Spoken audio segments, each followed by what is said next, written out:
If there's no God, then torture is as good as kindness. You like kindness, I like torture. Nothing transcends us to say one is right or wrong.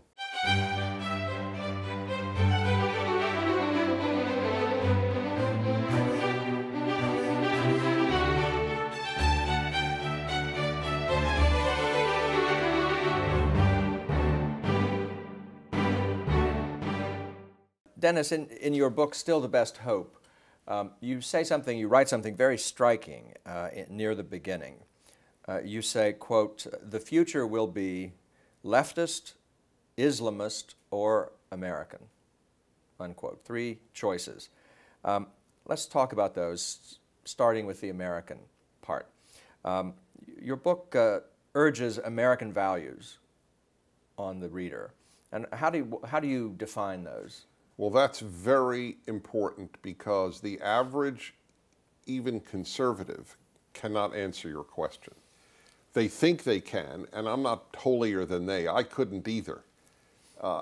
People will give a whole speech on liberty or whatever their favorite thing is. We should be able to answer questions like that in one sentence. These are the principles, or one paragraph at most. And then you explain it in books. But I can do it in one sentence because it's been done for me. I didn't make this up, but no one taught it to me. And as I write there and as I tell often, it happened exactly as I described, taking the coins out of my pocket one night. I stared at the coins and realized this is the American value system. Liberty, in God we trust, e pluribus unum. Every American has been told this since they could read. And we don't know it. We don't realize it. It's frustrating. But those are, and no other country has those three. Liberty, in God we trust. Liberty, first of all. Second, without God, there will be no liberty, because if freedom doesn't come from God, then freedom will come from the state, and the state can take it away. God does not take it away. God must be higher than the state. And finally, e pluribus unum, from many one. We don't give a hoot about your race, color, or anything, or ethnicity, or blood. Zero.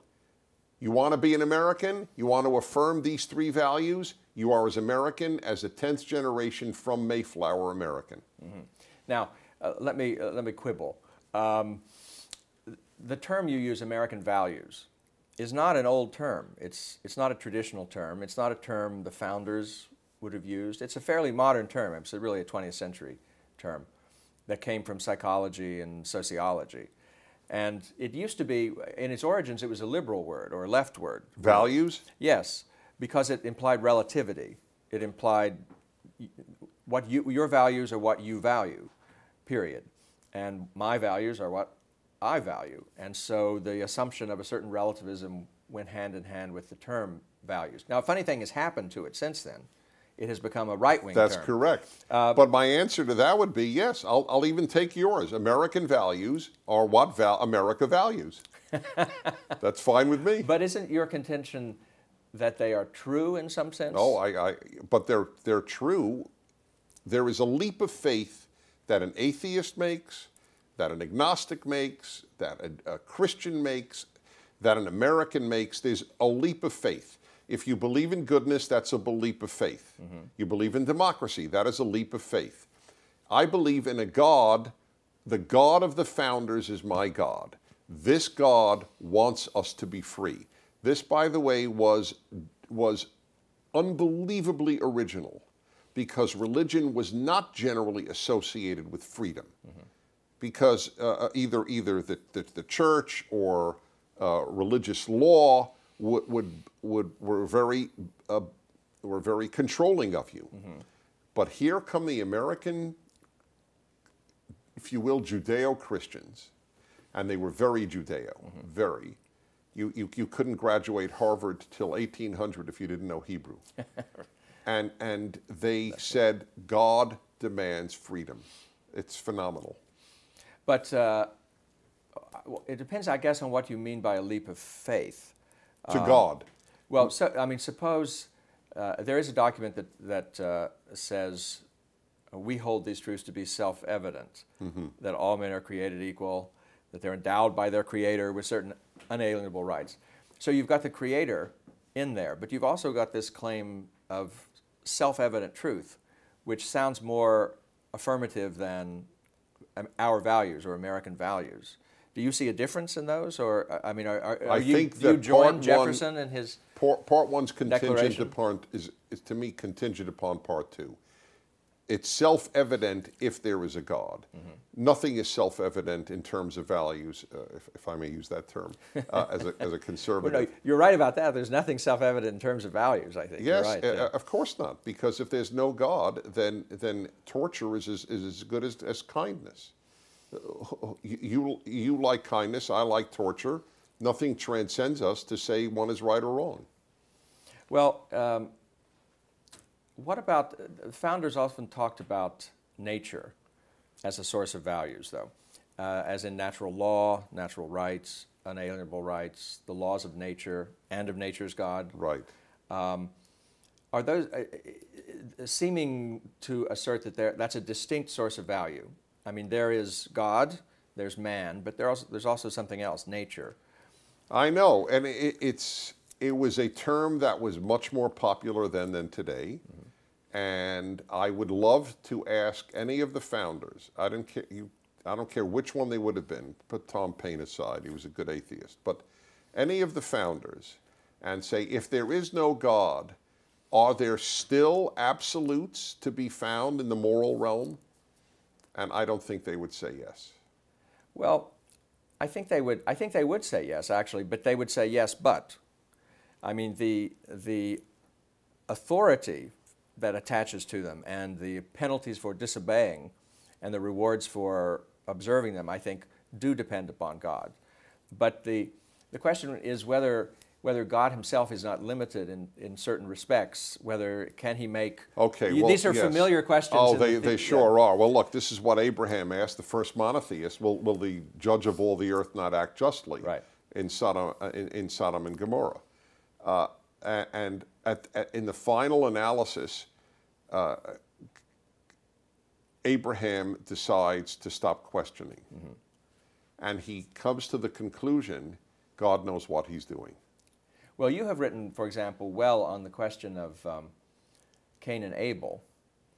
And when Cain slew Abel, he knew he had done something wrong, even though God had not forbidden murder. Right, explicitly I believe, at yes. that point. So there was a certain natural knowledge of... I'm very of flattered right that and you wrong. know that I wrote that. That was not written in that book. No. But yes, Cain could have said to God, what did I do? Nobody told me this was wrong. But he didn't. He gives this, am I my brother's keeper stuff. I believe that God has created conscience. I don't believe everybody needs a revelation at Sinai to know that murder is wrong. Right. Oh, I agree with that. But if there is no God, it's just an opinion. It isn't truly wrong. It's just an opinion. Well, I wouldn't like to be murdered, so maybe it's wrong. But the Germanic tribes in Europe, the Catholic Church had the hardest time, took hundreds and hundreds of years to convert one group, the Germanic tribes. And it was over murder. They said, what do you mean it's wrong? We're strong. The strong do what they want. And if you believe in Darwin, which obviously they didn't know of, but if you believe in Darwin, that makes perfect sense. But I suppose one should, let me ask the question this way. It's true that there have been, barbaric and savage and recalcitrant peoples who have been cannibals, who have been murderers, and sometimes whole peoples, more often individuals, I suppose.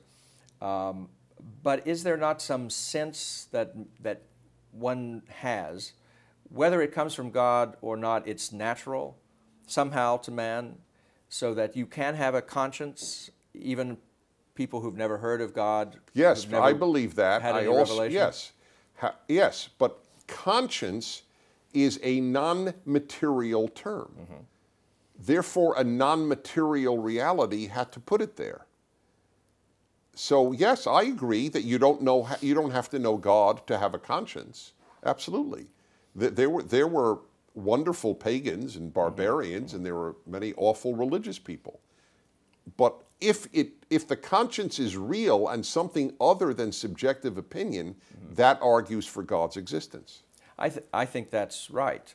But there's still, this was the last time I'll come around to this subject, but it seems to me it's interesting and perhaps important. You know, Jefferson, in one of his last letters, writing actually on the occasion of the 50th anniversary of the Declaration, says, "The mass of mankind has not been born with saddles on their backs, nor a favored few born booted and spurred, ready to ride them legitimately by the grace of God."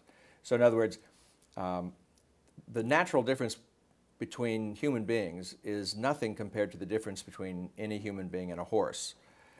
And for him, for Jefferson, that suggests there is a kind of natural justice, that nature tells you that you should treat a human being like a human being, rather than treating a human being like a brute animal. Well, then I would only say that the record of humanity is one that the ease with which nature's message is blocked out is overwhelming. Yes. Because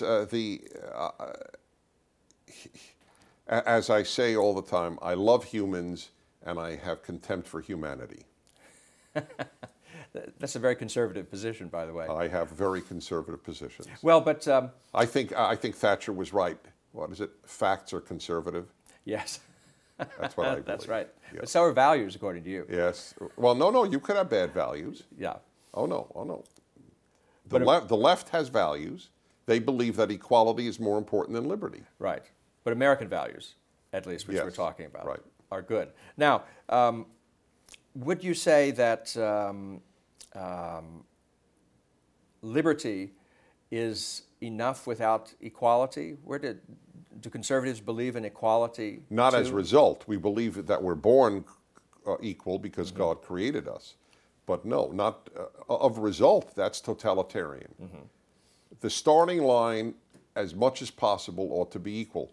But again, we have to be honest, the starting line isn't equal even in the totalitarian, well, no, that's not true. They would change the starting line for somebody. For example, I gave a real thought to going into music.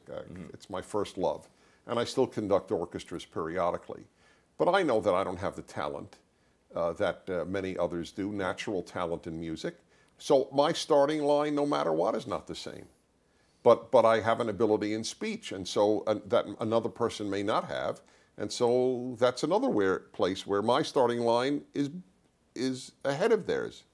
So nature isn't egalitarian. Not in that sense, certainly not. And do you think that that we can win, conservatives can win certain kinds of battles like affirmative action without making the case for equality of opportunity in a strong sense? Well, we have to make that case. I argue against affirmative action, interestingly. I try to take my opponent's arguments and show why they're wrong. And that I find to be sometimes more effective. I believe affirmative action hurts blacks. If I believed it helped blacks, there is something compelling to the historical argument a group has been hurt and let's change the rules for a period of time. Particularly blacks, yes. Yes, specifically blacks. But the curse, and it's a curse, to be in a college and to have every student think you may not have gotten in because of your own ability, that is such a terrible burden, a humiliating burden to place on a person. For that alone, I'm opposed to affirmative action on race. It's destructive of pride. Totally. And it produces anger, it produces people, a lot of blacks not associating with whites on campuses, going into their own dormitories. It's awful. And I would feel, so I always got this answer. This is the beauty of doing a talk show for 30 years, because you've heard every response. Oh, well, Dennis, what about the sons and daughters of wealthy donors? Didn't they have affirmative action? To which the answer is yes. And if they all had a big sign, son of a wealthy donor, they would be under the same curse that a black student is. And wouldn't you also make a distinction between being at a public institution and being at a private institution? Well, private institution could say we only want Bulgarian lesbians. Right. That's a separate issue. That's right. Yep. All right. Thank you.